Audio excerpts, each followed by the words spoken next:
Beloved people, hari ini saya akan share tentang kesombongan awal dari kejatuhan. Amsal 16 ayat yang ke-18 berkata, kecongkakan mendahului kehancuran dan tinggi hati mendahului kejatuhan. Ayat ini mengajar kita bahwa kecongkakan akan membuat kita hancur dan kesombongan akan membuat kita jatuh. Bagaimana caranya supaya kita jangan sampai jatuh dan hancur? Ada 3 hal yang saya ingin share. Yang pertama, akuilah Tuhan dan pertolongannya. Amsal 3 ayat yang ke-6 berkata, akuilah Dia dalam segala lakumu, maka Ia akan meluruskan jalanmu. Kalau kita ingin jalan kita lurus, kalau kita ingin Tuhan menyertai setiap langkah kita, kita harus selalu sadar bahwa apapun yang kita bisa kerjakan itu semua karena Tuhan. Bukan karena kepintaran kita sendiri, bukan karena kemampuan kita, semuanya karena anugerah Tuhan. Kalau kita bisa punya semua yang kita punya hari ini, kita bisa sukses, meraih cita-cita, dan bisa memiliki kehidupan yang baik hari ini, semuanya karena pertolongan Tuhan. Kita harus sering mengingatkan diri kita sendiri, I am nothing without God. Saya bukan siapa-siapa tanpa Tuhan. 2 Korintus 3 ayat yang ke-5 berkata, dengan diri kami sendiri, kami tidak sanggup untuk memperhitungkan sesuatu seolah-olah pekerjaan kami sendiri. Tidak, kesanggupan kami adalah pekerjaan Allah. Kita jangan pernah terlalu merasa diri sendiri hebat. Kita pintar, kita pandai. Selalu akui bahwa kalau kita bisa melakukan apa yang kita bisa lakukan hari ini, semuanya karena Tuhan. Bahkan untuk bisa bangun setiap pagi, kita butuh anugerah Tuhan. Yang kedua, bagaimana kita menjaga diri kita supaya tidak sombong adalah jangan pernah lupa dari mana kita berasal. Ulangan 8 ayat 14 berkata, jangan engkau tinggi hati sehingga engkau melupakan Tuhan Allahmu yang membawa engkau keluar dari tanah Mesir, dari rumah perbudakan. Jangan pernah melupakan kebaikan Tuhan. Jangan pernah lupa dari mana kita berasal. Banyak orang lupa dari mana mereka berasal. Saya punya satu kerinduan suatu hari nanti 5.000 anak Indonesia yang kami bina hari ini, paling sedikit 1.000 diantaranya.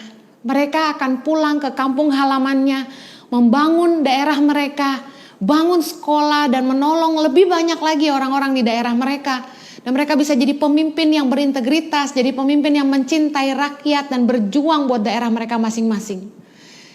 Kenapa banyak orang yang sebenarnya mereka punya kesempatan untuk jadi pemimpin? Mereka punya influence, pengaruh untuk mengubah, memperbaiki nasib daerahnya, tapi mereka tidak buat itu. Karena mereka lupa dari mana mereka berasal. Kita gak pernah boleh lupa dari mana kita berasal. Satu hari di kantor kami waktu saya masih bekerja di sebuah gereja di Australia, ada 10 teman-teman satu pelayanan, kami make a joke satu sama lain. Mereka saling bergurau dan berkata begini, kalau tanpa Yesus kita ada di mana ya hari ini? Mereka bilang sama Jojo, kalau Jojo tanpa Yesus akan jadi mafia kayaknya. Lalu mereka sampai kepada saya dan mereka bilang, kalau Henny tanpa Yesus jadi apa kira-kira? Dan mereka bilang gini, Henny kalau tanpa Yesus kayaknya bakal jadi simpanan om-om tuh. Saya ingat betul joke ini. Kelihatannya lucu dan sembrono sekali. Tapi saya belajar bahwa kalau tanpa Tuhan kita ada di mana hari ini? Tanpa Tuhan kita bisa apa? Gak bisa apa-apa. Tanpa Tuhan kita bukan siapa-siapa. Kalau bukan karena pertolongan Tuhan, kalau bukan karena pengorbanan Yesus yang mati buat dosa-dosa kita, kita ini cuma sampah. Jangan pernah lupa dari mana kita berasal, jangan pernah lupa kebaikannya. Dan yang terakhir, bagaimana supaya kita gak sombong? Belajarlah menghormati semua orang. Respect everyone. Apapun latar belakang mereka, apapun status ekonomi, sosial mereka, hargailah semua orang, tua, muda, kaya, dan miskin. Saya dan Jojo punya satu value yang sama dan saya sangat bersyukur untuk itu.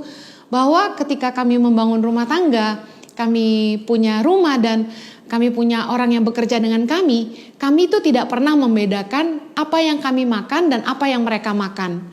Dulu orang tua saya mengajar saya, kamu harus membedakan beras. Beras yang kamu makan di depan harus beda dengan beras yang kamu makan untuk orang-orang di belakang. Tapi kami beli beras yang sama karena saya dan Jojo pegang satu prinsip bahwa Matius 7:12, apa saja yang kamu kehendaki orang lain perbuat kepadamu, perbuatlah demikian juga kepada mereka. Dan saya dan Jojo pegang satu prinsip ini sehingga kami belajar untuk menghargai semua orang sama seperti kami ingin dihargai. Kami ingin memperlakukan orang lain sebagaimana kami ingin diperlakukan. Saya tidak mau memberikan coklat yang sudah kadaluarsa kepada karyawan-karyawan saya. Banyak kali kita lebih sayang makanan yang kita beli dengan mahal di luar negeri. Kita beli saking banyaknya, kita simpan di kulkas, kita sayang-sayang, kita gak mau bagi sama pegawai-pegawai kita. Lalu kita lupa makan dan sudah kadaluarsa. Dan apa yang terjadi? Kita kasih tahu mereka, dimakan ya, tidak akan mati kok. Pertanyaan saya, apakah Anda akan makan? Mari belajarlah menghargai semua orang. Apapun latar belakang mereka. Apa yang membuat saya dan Jojo belajar menghargai semua orang?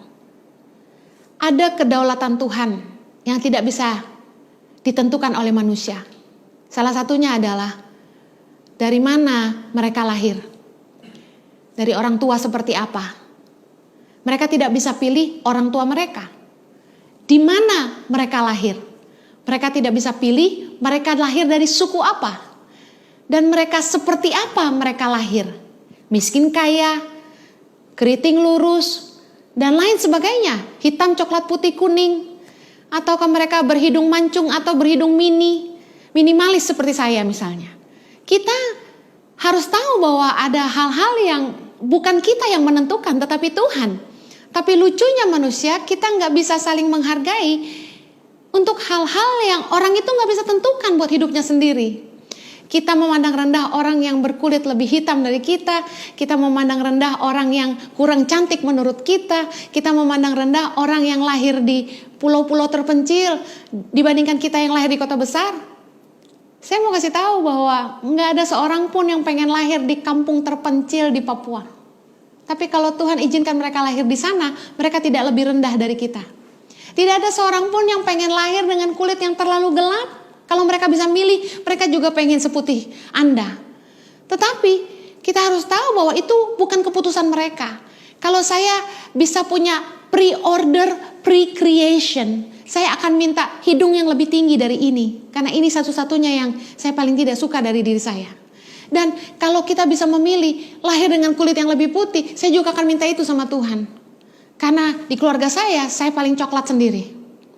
Saya ingin kita semua menyadari bahwa kita harus belajar respect satu sama lain. Orang yang sombong itu suka memandang rendah orang lain. Mari belajar bagaimana kita tidak sombong. Yang pertama, akuilah Tuhan. Jangan lupa dari mana kita berasal dan belajarlah menghargai semua orang. Tuhan memberkati.